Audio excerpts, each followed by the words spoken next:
Slow step है, तो जो इस स्टेप की मोलिकुलैरिटी होगी वही पूरे रिएक्शन की मोलिकुलैरिटी होगी। मोलिकुलैरिटी क्या है कि रिएक्शन के अंदर कितने मॉलिक्यूल्स इन्वॉल्व हैं जो उसके रेट को डिटरमिन करते हैं।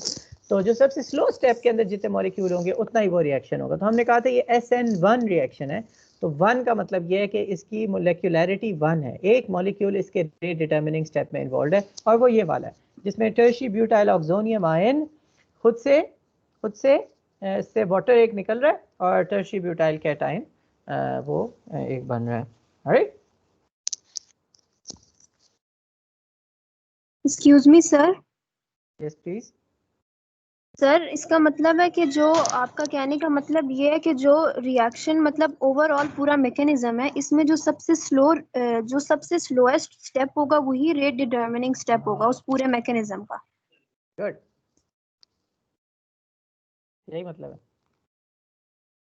तो आप खुद ही देखिए ना ओके कि सर। अगर आप लेट्स से आपने जाना है आई डोंट नो, आपने यहाँ से जाना है अमेरिका जाना है, राइट? तो आप क्या करेंगे, आप पहले घर से गाड़ी में बैठेंगे और एयरपोर्ट जाएंगे, राइट?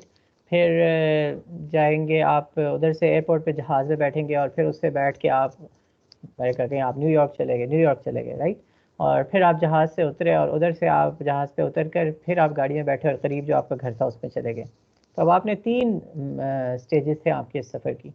अब आपका कितनी देर लगी सफ़र में, क्या चीज़ डिटरमिन करेगी? वो जो सबसे लंबा स्टेप था कि वो रास्ते का जो सफ़र था अमेरिका जाने की जो फ़्लाइट थी, तो रेट डिटरमिनिंग स्टेप सिर्फ वही होगा जो सबसे स्लो होगा।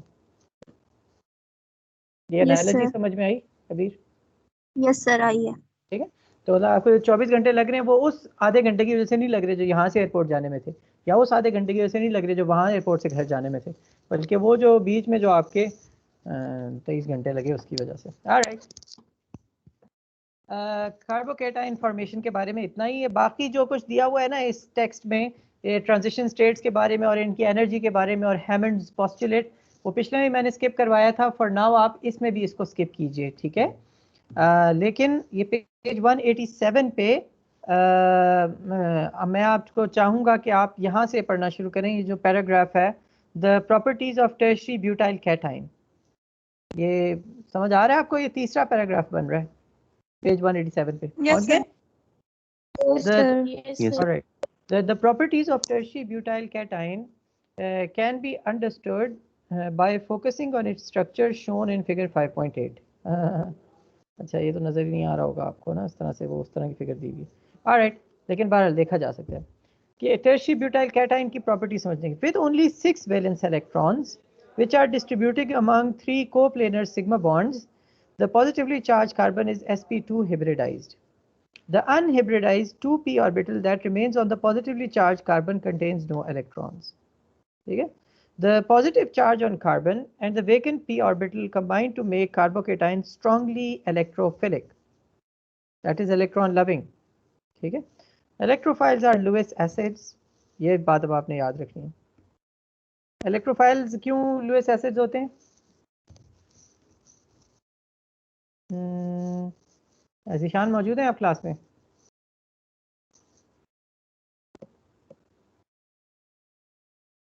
Yes sir. जी ज़ीशान, इधर इसने लिखा हुआ है कि इलेक्ट्रोफाइल लुईस एसिड्स होते हैं, ठीक है?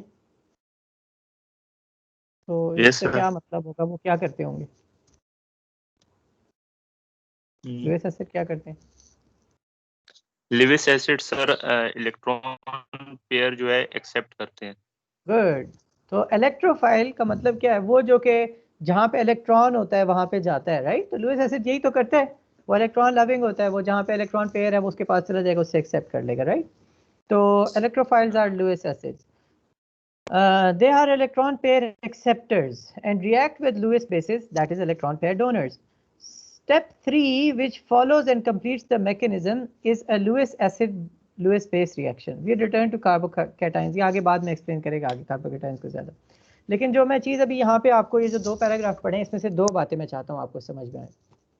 पहली बात जो पहले पैराग्राफ में उसने लिखी हुई थी ज्योमेट्री के बारे में, कि जो टर्शियरी ब्यूटाइल कार्बोकेटाइन है उसके अंदर देखिए एक कार्बन है, उसके 3 कार्बन के साथ बॉन्ड्स बने हुए हैं, चौथा वेकेंट है जो ऑर्बिटल है, ठीक है? तो क्योंकि sp2 हाइब्रिडाइज ये हो गया, क्योंकि 3 बॉन्ड्स जब बने होते हैं, याद है ना हमने पढ़ा था, जब 4 बॉन्ड्स कार्बन ने बनाए होंगे तो sp3 हाइब्रिडाइज होगा, जब 3 होंगे तो sp2 हाइब्रिडाइज होगा, और जब 2 होंगे तो sp हाइब्रिडाइज। Good good. और इससे ज्योमेट्री पे क्या फर्क पड़ता है, अगर sp3 हाइब्रिडाइज्ड हो तो वो उसकी हमने क्या पढ़ा था, कैसी पिरामिडल ज्योमेट्री होगी, राइट, एक प्लेन में नहीं होंगे, राइट, पिरामिडल होगा। लेकिन जब sp2 हाइब्रिडाइज्ड होता है तो वो एक ही प्लेन में आ जाता है, 120 डिग्री सबका एंगल होता है। ये 5.8 फिगर जो आपके पेज 187 में दी हुई है, इसमें ऊपर वाले उसको आप देखिए ना, जो स्ट्रक्चर उसने बताया, ये एक ही प्लेन ऑफ पेपर में है सारे के सारे, और जो कार्बो वो जो फ्री ऑर्बिटल है वो उसके परपेंडिकुलर है इस प्लेन के। तो बस इस चीज़ को जहन में रखिए कि इसकी वजह से वो जो ऑर्बिटल जो कि परपेंडिकुलर है, जो खाली होगा, क्योंकि इसके 6 वैलेंस इलेक्ट्रॉन्स हैं, सारे के सारे बॉन्ड्स में इस्तेमाल हुए हुए हैं, सिर्फ और सिर्फ वो जो वो है ऑर्बिटल है वो बिल्कुल फ्री है, तो उसको ज़रूरत है इसका मतलब इलेक्ट्रॉन्स की। तो ये कार्बोकैटायन जहाँ भी इलेक्ट्रॉन्स होंगे वो इलेक्ट्रॉन पेयर को एक्सेप्ट कर लेगा, ताकि उसका ये जो एक ऑर्बिटल जो कि फ्री है ये भर जाए, ऑलराइट।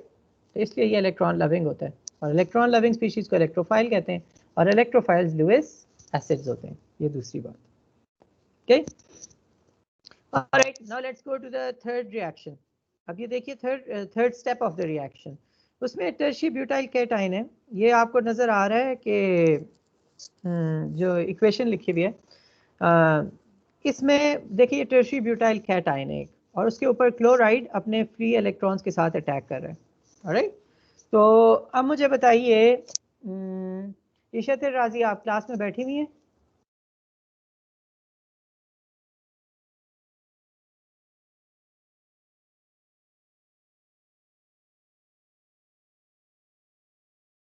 ईशत राजी आप क्लास में हैं? आज बहुत लोग क्लास से मिसिंग है, क्या चक्कर है भाई?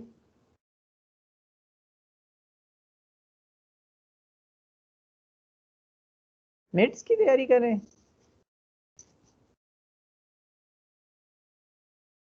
पता नहीं सर। ऑलराइट, चलें तो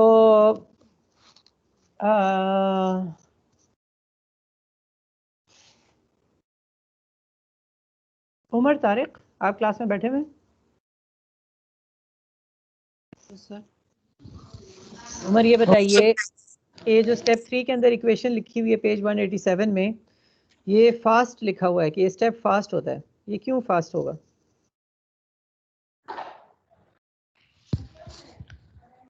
सर ये फास्ट इसलिए होगा कि क्लोरीन के पास जो इलेक्ट्रॉन हैं वो रिच डेंसिटी में है, और जो टर्शियरी ब्यूटाइल उसके पास नहीं है, तो इसलिए वो जल्दी एक्सेप्ट करेगा। जबरदस्त, क्या बात है भाई, ये उमर तारिक के लिए तो तालियां होनी चाहिए, आप जहाँ जहाँ बैठे हुए हैं, शुक्रिया बहुत बहुत।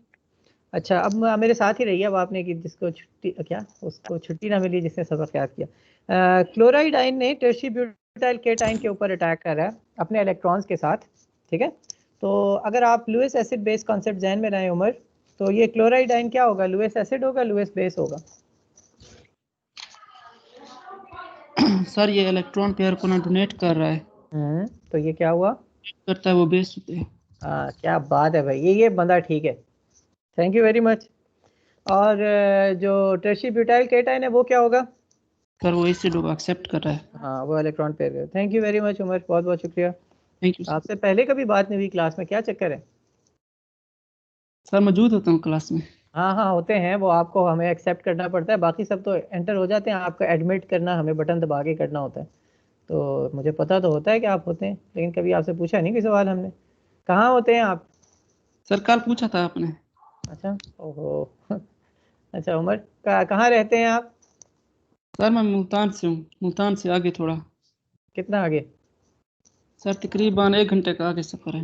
अच्छा अच्छा अच्छा, चलें जी, ज़बरदस्त जी। तो ये टर्शियरी ब्यूटाइल कैटायन चूंकि इलेक्ट्रॉन पेयर को एक्सेप्ट कर रहा है, ठीक है, क्लोराइड आयन से, तो हम इसे कहेंगे लुईस बेस है, ऑलराइट। और अगर इलेक्ट्रोफाइल न्यूक्लियोफाइल के सेंस में देखिए हुस्न अहमद, तो बताइए क्लोराइड बुक की तरफ देखे बगैर, क्लोराइड न्यूक्लियोफाइल होगा या इलेक्ट्रोफाइल होगा? Nucleophile sir. क्यों न्यूक्लियोफाइल होगा? सर क्योंकि वो इलेक्ट्रॉन पेयर डोनेट कर रहा है और वो क्योंकि न्यूक्लियस सीकिंग है। वो पॉजिटिवली चार्ज, हाँ पॉजिटिवली चार्ज स्पीशीज जो है उसके ऊपर अटैक कर रहा है, so it is attracted towards a positively charge species, right. तो न्यूक्लियो, right, nucleus is positively charge. और फिर इलेक्ट्रोफाइल होगा टर्शियरी ब्यूटाइल कैटाइन, क्योंकि it is attracted towards a negatively charge species chloride, right. जबरदस्त। ओके, फिर आगे फिर उसने ना रिएक्शन की वो एनर्जी के बारे में चीज़ें बताई हुई, ट्रांजिशन स्टेट के बारे में। फॉर द टाइम बीइंग हम उसे छोड़ देते हैं। और let's go to page 188 and we start with the second paragraph, जिसमें उसने लिखा हुआ है कि substitution reactions of which the reaction of alcohols with hydrogen halides is but one example will be discussed in more detail in chapter 6. There we will make extensive use of a notation originally introduced by Sir Christopher Ingold. Ingold proposed the symbol SN to stand for substitution nucleophilic. Substitution nucleophilic to be followed by the number 1 or 2 according to whether the rate determining step is unimolecular or bimolecular. The reaction of tertiary butyl alcohol with hydrogen chloride, for example, is said to follow an SN1 mechanism because its slow step, that is the dissociation of tertiary butyl oxonium ion, is unimolecular. Only the alkyl oxonium ion undergoes a chemical change in this step. ये सब clear हो गया? सब SN1 अब समझ आ रही है ना सबको? ये सब्स्टिट्यूशन है, न्यूक्लियोफिलिक है और यूनिमोलेकुलर है इसका रेट डिटर्मिनिंग स्टेप। ऑलराइट, तो अगर मैं आपको ये रिएक्शन दे दूं या इससे मिलता जुलता कोई रिएक्शन दे दूं और मैं बता दूं कि ये SN1 रिएक्शन है, तो आप एक्सप्लेन कर सकेंगे वो क्यों SN1 है या SN2 है? Yes sir.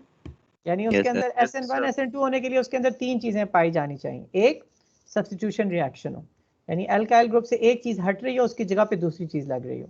दूसरी चीज न्यूक्लियोफिलिक, उसके अंदर न्यूक्लियोफिलिक कोई एडिशन हो रही हो, ठीक है, दूसरी चीज ये। और तीसरी चीज कि उसका जो रेट डिटर्मिनिंग स्टेप है उसके अंदर अगर वो यूनिमोलेकुलर होगा SN1 होगा, रेट डिटर्मिनिंग स्टेप अगर बायोमोलेकुलर होगा तो SN2 होगा। Alright, second section, I really want you to understand this, और ये सेकंड सेमेस्टर में भी ये आएगा। ऑलराइट, तो मैं ये कहूँगा आपको कि हम ना रिएक्शन के शेयर नंबर्स पे फोकस करने की बजाय we will try to understand the basic principles, right. तो इसमें फिर ये है कि इट विल गो स्लो, क्योंकि मुझे पता है सेकंड सेमेस्टर में जो आपका पहला चैप्टर है वो अगेन यही है कि कार्बोकैटायन की स्टेबिलिटी क्या चीज़ बढ़ाती है, कम करती है। तो अभी आप समझ लें इसको तो आपका अगला भी आसान हो जाएगा। Alright, what I want you to know is to begin before starting this, मुझे ये बताइए कि कौन बताएगा, किसी के साथ हम डिस्कशन करना चाहते हैं। M2 कौन है? Mohammad Hashir bin Ilyas, right, is this name? Hashir, आप हैं क्लास में? Yes sir. ऑलराइट, तो बताइए हाशिर कि आयंस स्टेबल होते हैं या न्यूट्रल मॉलिक्यूल ज़्यादा स्टेबल होते हैं? सर न्यूट्रल मॉलिक्यूल आयंस तो इस्तेमाल से कहें ना, नहीं, आयंस रिएक्टिव होते हैं, न्यूट्रल मॉलिक्यूल स्टेबल होते हैं, राइट? Yes sir. ऑलराइट, और हमने पार्शियल चार्जेस के सेंस में पढ़ा था कि वो आयन नहीं होते लेकिन आधा पौना चार्ज होता है, उसकी वजह से वो भी कुछ ना कुछ रिएक्टिव हो जाते हैं। लेकिन जब पार्शियल चार्जेस भी नहीं होते, बिल्कुल ही न्यूट्रल मॉलिक्यूल होता है, तो वो मॉलिक्यूल बिल्कुल ही स्टेबल होता है, बिल्कुल स्टेबल होता है, यानी नॉन रिएक्टिव होता है। अच्छा, मुझे ये बताइए हाशिर कि एक कैटायन है या एनायन है, कोई भी आयन हो, आयन दो तरह के होते हैं ना, कैटायन एनायन, ये जरा बताइए क्या होते हैं कैटायन एनायन? कैटायन जिनमें पॉजिटिव चार्ज होता है और anion negative charge, negative charge, right. अच्छा, अगर एक कैटायन के साथ एक ऐसा ग्रुप लगा दिया जाए, नहीं बल्कि इस बात से पहले सिंपली है, हर वो चीज़ जो किसी आयन के चार्ज को बढ़ाएगी, अभी आप इतना समझिए, हर वो चीज़ जो किसी आयन के चार्ज को बढ़ाएगी, ये बाकी सब भी तवज्जो से सुनें, हर वो चीज़, हर वो ग्रुप, हर वो सब्स्टिट्यूशन जो किसी आयन के चार्ज को बढ़ाएगी, वो उसको ज़्यादा रिएक्टिव बनाएगी या कम रिएक्टिव करेगी? ज़्यादा रिएक्टिव करेगी। ज़्यादा रिएक्टिव करेगी, यानी एक कैटायन है, उसके ऊपर +1 चार्ज है, उसको कोई चीज़ ऐसी मिल जाए जो उसके +1 चार्ज को मज़ीद बढ़ा दे, तो वो उसको ज़्यादा रिएक्टिव बना देगी। अच्छा, अब एक एनाइन है, उसके बारे में भी आप यही बात कहेंगे?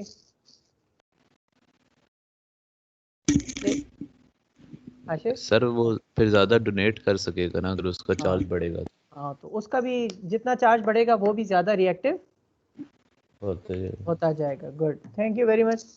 अब हम किसी और K2 कौन है? K2 कशफ इकबाल। सॉरी, ये मेरी स्क्रीन पे इस तरह नाम आ रहा है। Kashaf Iqbal. Yes sir. Alright, आप मुझे बताइए कि एल्काइल ग्रुप इलेक्ट्रॉन डोनेटिंग होता है या इलेक्ट्रॉन विड्रॉइंग होता है? किसी चीज़ से इलेक्ट्रॉन खींचता है या उससे इलेक्ट्रॉन देता है?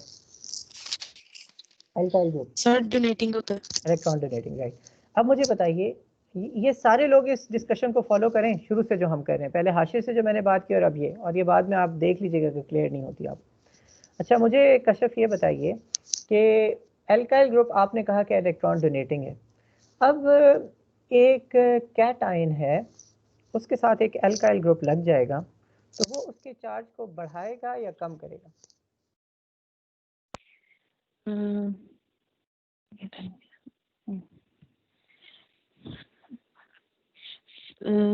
सर उसके चार्ज को कम करेगा कम क्योंकि करेगा, उसको डोनेट करेगा ना, इलेक्ट्रॉन डोनेट करेगा। Electron. Thank you very much. और जब वो उसका चार्ज कम करेगा तो उसकी रिएक्टिविटी कम करेगा या ज़्यादा करेगा?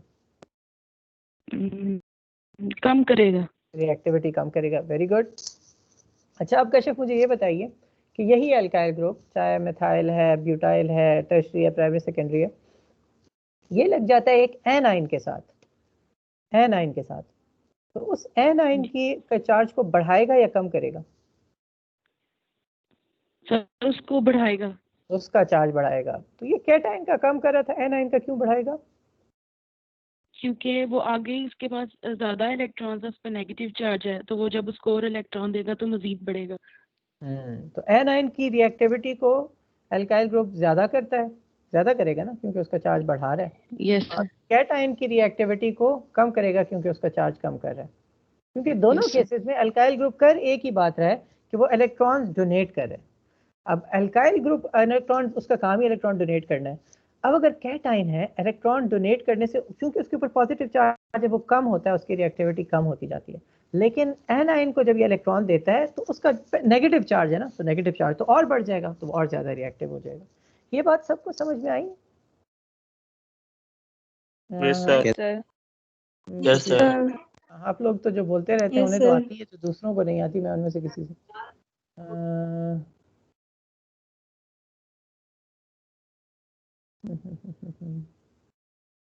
लाइबा तारिक, आपको समझ में आई है ये बात? एक मिनट, मुझे एक क्लास में एक कॉल है। अस्सलाम वालेकुम दामन, मैं इधर ऑफिस में हूँ, एक क्लास ले रहा हूँ, 11:15 पे ख़त्म होगी। आप आ रहे हैं क्या? हाँ राइट, मेरी 11:30 पे एक मीटिंग है। मैं आपको, अगर आप 1 बजे आ जाएं, 1 बजे आ सकते हैं? ठीक है, आ जाइए, 1 बजे आ जाए। शुक्रिया। Sorry, I had to take it, क्योंकि वो मेरा वो है, एमफिल का स्टूडेंट है, वो पिछले 2-3 दिनों से वो आने की कोशिश कर रहा है और मैं वो मीटिंग नहीं हो पा रही थी। जी, लाइबा तारिक, आप क्लास में?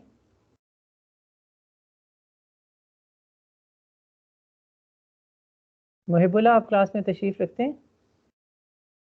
Yes sir. आप बताइए, ये आपको समझ में आई है कि एक एल्काइल ग्रुप कैटाइन और एनाइन दोनों के ऊपर अलग अलग असर डालता है उनकी रिएक्टिविटी पे? एक की रिएक्टिविटी कम कर देता है, एक की ज़्यादा कर देता है। इसकी वजह समझ में आई है आपको? यस सर, समझ आ गई। ज़रा बताइए ना, हमें शेयर कीजिए अपने अल्फाज जो में। अल्काइल ग्रुप हमारे पास होता है ना, वो डोनेटिंग है। तो वो क्या जब डोनेटिंग है, पूरी बात किया करें, आपको क्लियर होगा। क्या डोनेट करता है? इलेक्ट्रॉन इलेक्ट्रॉन हाँ डोनेट करते हैं। हाँ हाँ हाँ, एल्काइल ग्रुप इलेक्ट्रॉन डोनेटिंग है, बिल्कुल। और केटाइन ग्रुप जो वो पॉजिटिव चार्ज होता है, जब वो उसको इलेक्ट्रॉन देता है तो उसका पॉजिटिव रिएक्टिविटी चार्ज, कम हो जाएगी। हाँ, पॉजिटिव चार्ज कम हो जाता है और इस वजह से उसकी रिएक्टिविटी कम हो जाती है। कम और हो अब जाएगी। एनाइन के और बारे जब में बताइए, एनाइन के बारे में। एनाइन को जब वो इलेक्ट्रॉन देता है तो उसके पास पहले से भी नेगेटिव चार्ज होता है। जब एक और इलेक्ट्रॉन उसके पास चला जाता है तो उसका माइनस चार्ज और ज्यादा हो जाता है, और तो वो ज़्यादा ज्यादा रिएक्टिव होता है। ये ज़बरदस्त, ठीक है। तो अच्छा, अब मुझे हुस्न अहमद, अब आपसे अब अगली बात है वो ये कि अब एक कार्बोकैटाइन है, अच्छा एक तो कोई भी कैटाइन है और एक एनाइन ना, तो जब हम कहते हैं कार्बोकैटाइन या कार्बेनाइन इसका क्या मतलब होता है हुस्न अहमद? कार्बोकैटाइन कार्बेनाइन इसका क्या मतलब है? सर कार्बन आयन का मतलब तो एक सिंपल सिंगुलर कार्बन एटम है, और कार्बो कैटायन का मतलब कि उसके साथ सब्स्टिट्यूएंट्स भी लगे हुए हैं। नहीं देखिए कैटाइन एनाइन कोई भी पॉजिटिव चार्ज कोई भी नेगेटिव चार्ज है, वो किसी भी एटम पे हो सकता है मॉलिक्यूल में, लेकिन जब किसी अच्छा मॉलिक्यूल नहीं सर, में आपने क्वेश्चन जी जी ठीक है प्लीज कहिए कहिए। नहीं सर, आपने क्वेश्चन क्या बोला? आप क्वेश्चन फिर से कैसे? मुझे लगता है कि मैंने मिस हेयर किया है। ऑलराइट, कार्बोकैटाइन और कार्बेनाइन में क्या फर्क है?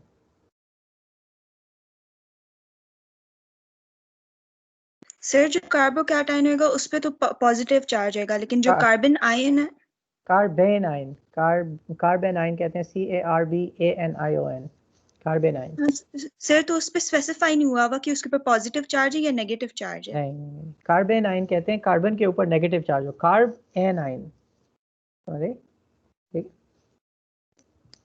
तो कार्बोकैटाइन कहते हैं जब कार्बन के ऊपर पॉजिटिव चार्ज हो, और कार्बेनाइन कहते हैं जब कार्बन के ऊपर नेगेटिव चार्ज हो।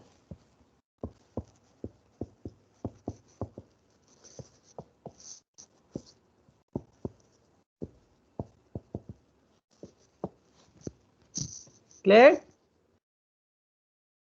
Yes sir.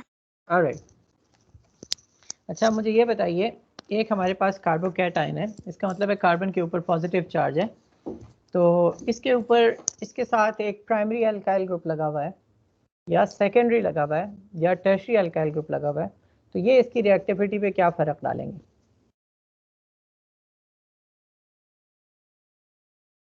सर जितने ज्यादा उसके ऊपर अल्काइल ग्रुप्स लगे हुए होंगे वो उतना ज्यादा स्टेबलाइज हो जाएगा। हाँ क्यों होगा? बीच वाला स्टेप ये जीशान ने हाथ खड़ा किया, आप बताइए जीशान। सर कार्बोकैटायन में सर वो जितने अल्काइल ग्रुप ज्यादा लगे होंगे तो वो अपने इलेक्ट्रॉन उनको डोनेट करेंगे, तो वो उसका जो है ना स्टेबलाइज उतना ज्यादा करेंगे। और कार्बो एनाइन में जो है ना वो नेगेटिव चार्ज देंगे, तो एनाइन पहले से ही नेगेटिव होता है, तो उसको मोर रिएक्टिव बना देंगे, उसके चार्ज को बढ़ा देंगे। Good, thank you very much. तो अगर हम कह रहे हैं कि एक प्राइमरी कार्बोकैटाइन है, सेकेंडरी कार्बोकैटाइन है और टर्शियरी कार्बोकैटाइन है, मुझे इस सवाल का जवाब देंगे तथहीर फातिमा। आप बताइए कि अगर एक प्राइमरी कार्बोकैटाइन है, सेकेंडरी या टर्शियरी है, इनमें से कौन सा ज़्यादा स्टेबल? टर्शियरी, क्योंकि उसको 3 electron donating group. Haider Ali yes sir. आप बताइए, अब कार्बेनाइन है, कार्बेनाइन यानी कार्बन के ऊपर नेगेटिव चार्ज है, प्राइमरी कार्बेनाइन ज़्यादा स्टेबल होगा सेकेंडरी या टर्शियरी?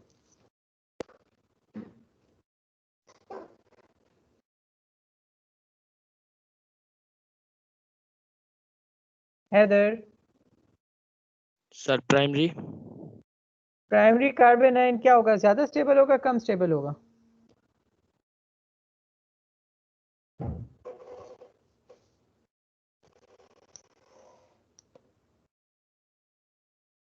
प्राइमरी कार्बेनाइन आपके ख्याल से ज़्यादा स्टेबल होगा या ज़्यादा रिएक्टिव होगा? हैदर आप बोल नहीं रहे। सर ज़्यादा स्टेबल होगा। प्राइमरी कार्बेनाइन ज़्यादा स्टेबल होगा, क्यों पापा? क्यों? क्योंकि उसके साथ सिर्फ एक इलेक्ट्रॉन डोनेटिंग ग्रुप लगा हुआ है जो उसका चार्ज बढ़ा रहे हैं। जो सेकेंडरी कार्बेनाइन है उसके साथ 2 इलेक्ट्रॉन डोनेटिंग ग्रुप लगे हुए उसके नेगेटिव चार्ज को बढ़ा रहे हैं। टर्शियरी कार्बेनाइन उसके साथ 3 इलेक्ट्रॉन डोनेटिंग ग्रुप्स लगे हुए उसके नेगेटिव चार्ज को और ज़्यादा बढ़ा रहे हैं, उसको और ज़्यादा रिएक्टिव बना रहे हैं। आई होप आपको ये डिस्कशन समझ में आ गई होगी, और अगर समझ में नहीं आई तो ये बिल्कुल क्लियर है मेरे ख्याल है। हमने अभी जो डिस्कस किया ये वीडियो अपलोड हो जाएगी इंशाल्लाह, आप जाके देख लीजिएगा। You have to know this, you have to know this. Exam में मैं इस तरह क्वेश्चन पूछूंगा, एक मॉलिक्यूल होगा जिसमें प्राइमरी कार्बोकैटायन बन रहा होगा, एक में सेकेंडरी एक में टर्शियरी, और मैं पूछूंगा इनमें से कौन सा स्टेबल है कौन सा रिएक्टिव है, तो आपको बताना होगा। ठीक है, ये सेक्शन 5.9 इसको ज़रा सा हम पढ़ लेते हैं थोड़ा सा, ठीक है?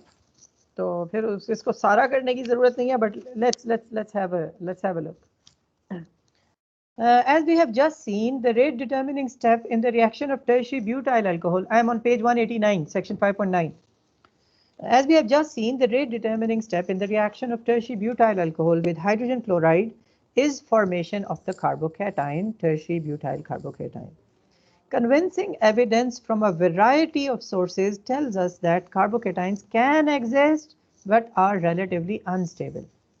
इस बात का क्या मतलब होगा? ये जुमला जरा मुझे कोई समझाए, इसका क्या मतलब है? Convincing evidence from a variety of sources tells us that carbocations can exist but are relatively unstable. Hafsa Khan, yes sir. इस जुमले का क्या मतलब हो सकता है? सर एक मिनट।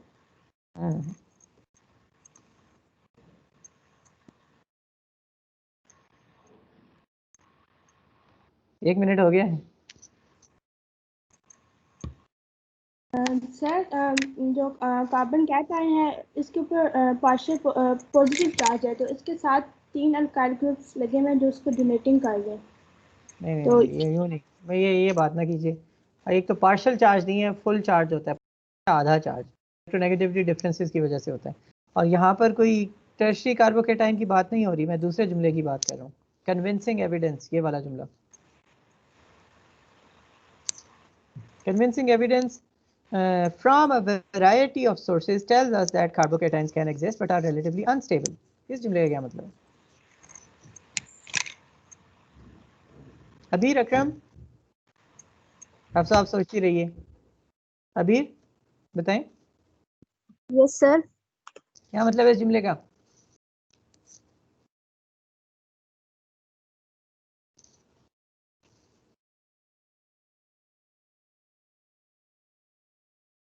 आवाज नहीं आ रही।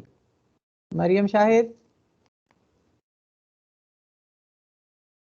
सर ये कार्बोकेटाइन मतलब इंटरमीडिएट के तौर पर एग्जिस्ट तो करता है और फिर अनस्टेबल इसलिए होता है कि वो इंटरमीडिएट ही होता है और मतलब प्रोडक्ट में जाके फिर एक में बनता है और दूसरे में जाके खत्म हो जाता है ना। Good, very good, very good.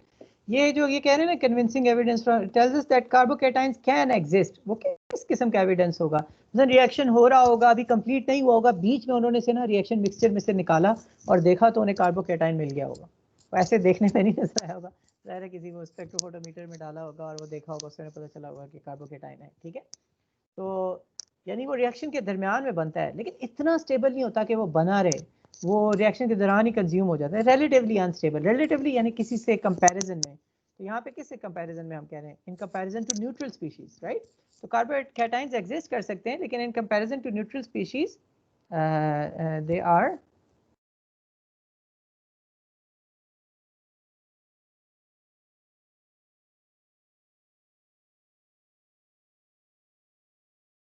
Sir neutral species के कंपैरिजन में वो लेस स्टेबल है। less stable. Good. When carbocations are involved in chemical reactions, it is as reactive intermediates formed so slowly in one step and consumed rapidly in another. ठीक है, तो जब carbocation जरूरी नहीं है कि रिएक्शन में बने, लेकिन अगर बन भी रहा होगा तो वो एक स्टेप में बनेगा एज इंटरमीडिएट और दूसरे स्टेप में ही वो फिर कंज्यूम जल्दी से हो जाएगा। ठीक है, तो कार्बोकेटाइन बनता स्लोली है।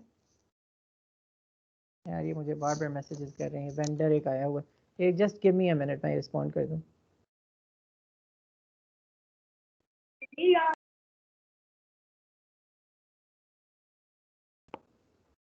Sorry, I have to take this.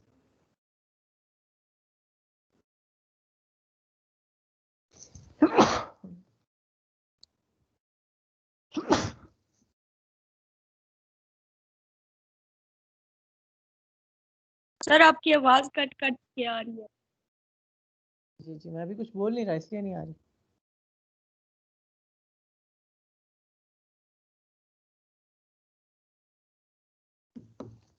Alright, तो अब ये देखिए दूसरा paragraph, this is very important, ये हमने ऑलरेडी डिस्कस कर लिया। अच्छा, लेकिन just read it out from here.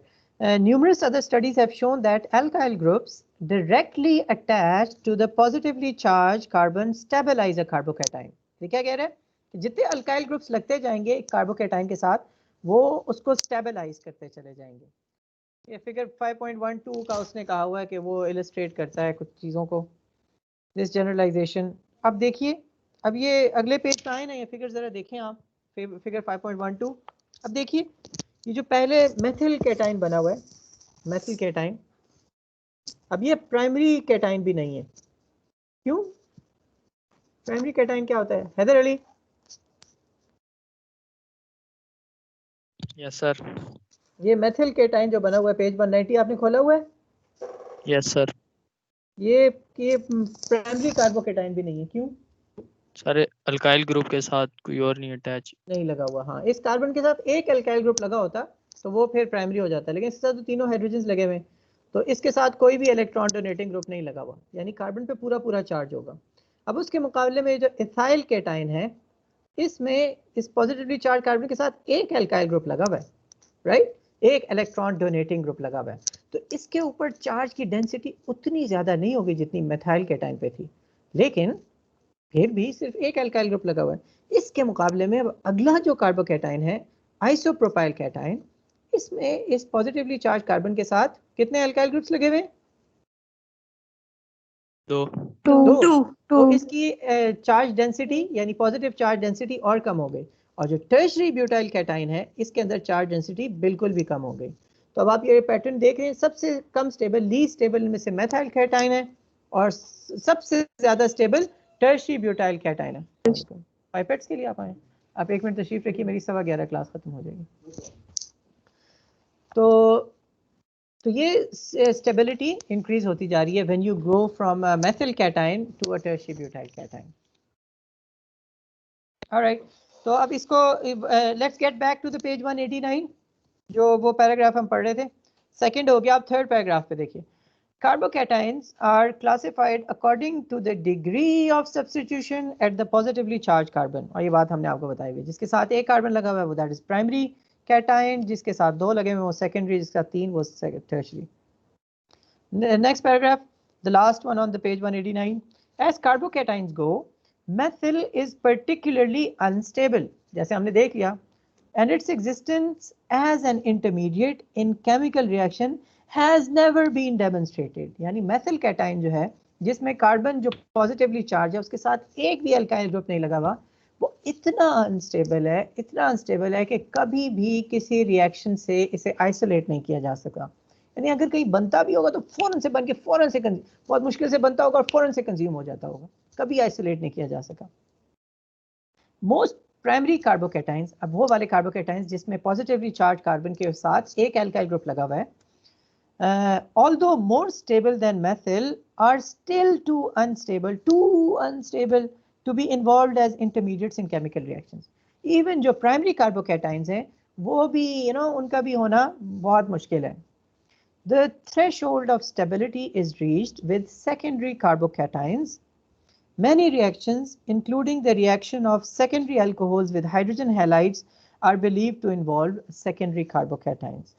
The evidence in support of tertiary carbocation intermediates is stronger yet।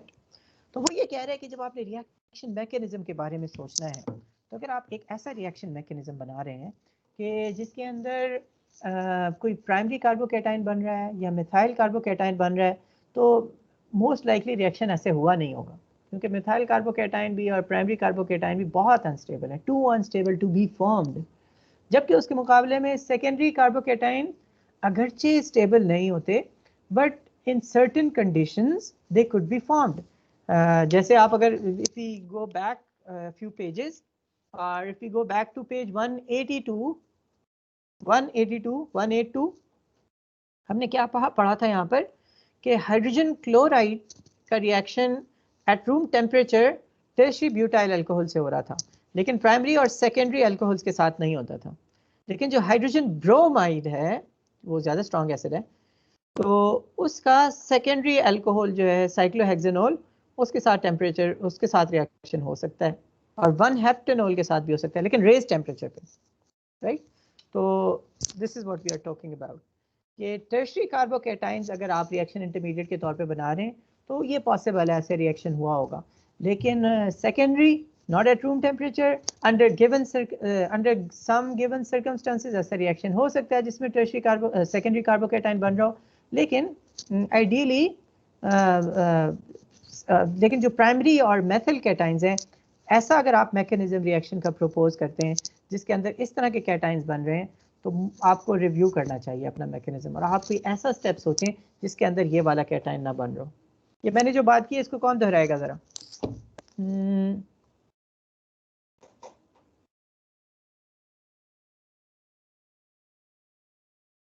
Kashaf Maheen, क्या समझ में आया आपको?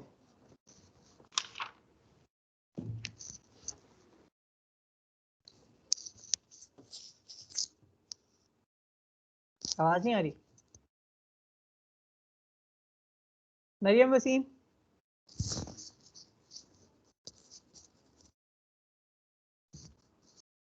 Yes sir. जी, ये जो अभी हमने आखिरी पॉइंट डिस्कस किया, जरा इसको अपने अल्फाज में बताइए, क्या डिस्कस किया हमने?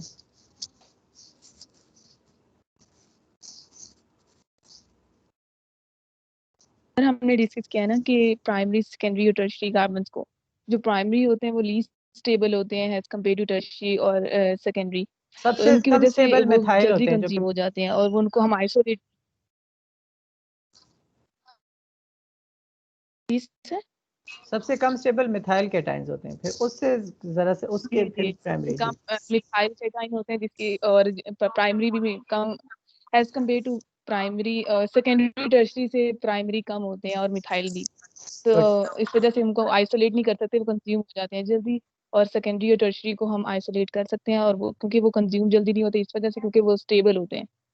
नहीं, ऐसे ना कहेंगे स्टेबल होते हैं, ओके, कि उनकी प्राइमरी की निस्बत, you have to use the word relatively here, because primary secondary carbocations भी और tertiary carbocations, they are not stable molecules, but as compared to primary carbocation, they are relatively somewhat somehow stable enough to be formed during a reaction, but not stable enough to stay in the reaction mixture. As soon as they are formed after a slow step, they are consumed immediately afterwards. So ये stable नहीं है tertiary carbocation और secondary, but they are stable enough to be formed at least.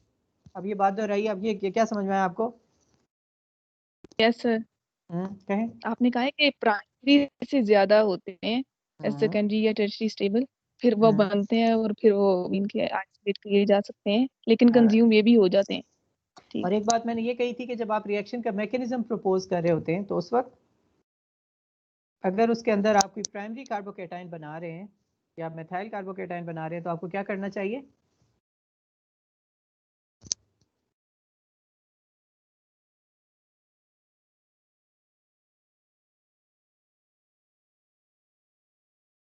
क्या करना चाहिए?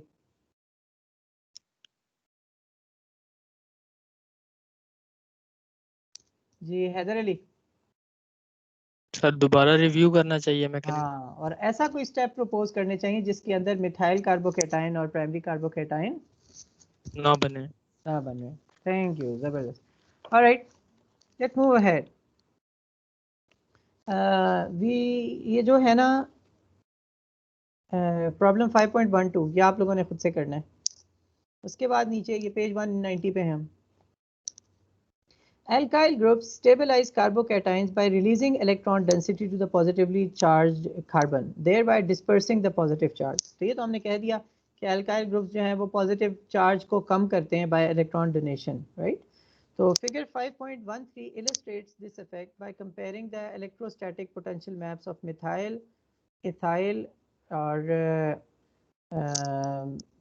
secondary methyl carbocation और tertiary methyl carbocation.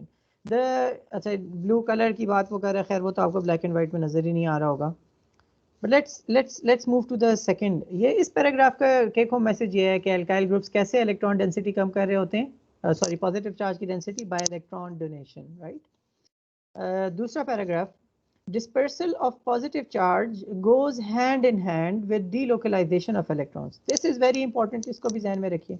अगर electron delocalisation होगी तो उसके नतीजे में पॉजिटिव चार्ज डिस्पर्स हो जाएगा ओवर द मॉलिक्यूल। ये इलेक्ट्रॉन डिलोकलाइजेशन से आप लोगों के जहन में क्या आता है? हमने पहले पढ़ा था, क्या होता है ये? जितनी ज्यादा इलेक्ट्रॉन डिलोकलाइजेशन होगी उतनी ज्यादा स्टेबिलिटी होगी। इलेक्ट्रॉन डिलोकलाइजेशन कब होती है? इलेक्ट्रॉन ना डिस्ट्रीब्यूट हो जाता है, एक पे नहीं रहता, एक कार्बन पे नहीं रहता, फैला होता है स्ट्रक्चर पे। ये कब होता है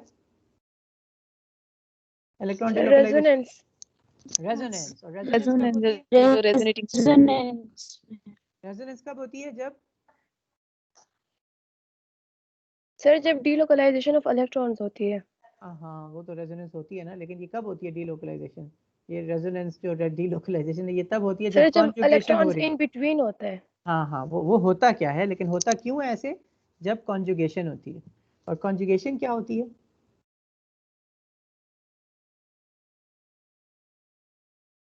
याद करें, कॉन्जुगेशन क्या थी? एक डबल बॉन्ड हो, फिर सिंगल बॉन्ड हो, और फिर उसके बाद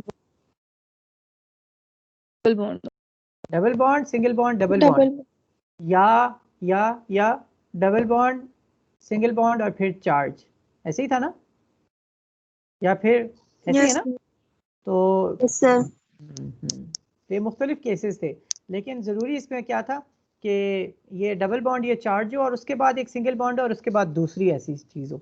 ठीक है, तो कॉन्जुगेशन होती है, और इस कॉन्जुगेशन के नतीजे में इलेक्ट्रॉन्स की डीलोकलाइजेशन होती है, और हम उसके फिर उस मॉलिक्यूल के एक से ज़्यादा स्ट्रक्चर्स लिख सकते हैं, और उन स्ट्रक्चर्स को कहते हैं हम रेजोनेंस स्ट्रक्चर्स। ऑलराइट, तो जब भी कोई अगर होगा ना कार्बो रेजोनेंस हो रही होगी, कॉन्जुगेशन होगी, उसकी वजह से भी पॉजिटिव चार्ज एक कार्बन पे कंसंट्रेटेड नहीं होगा, बल्कि अक्रॉस द मॉलिक्यूल फैला हुआ होगा।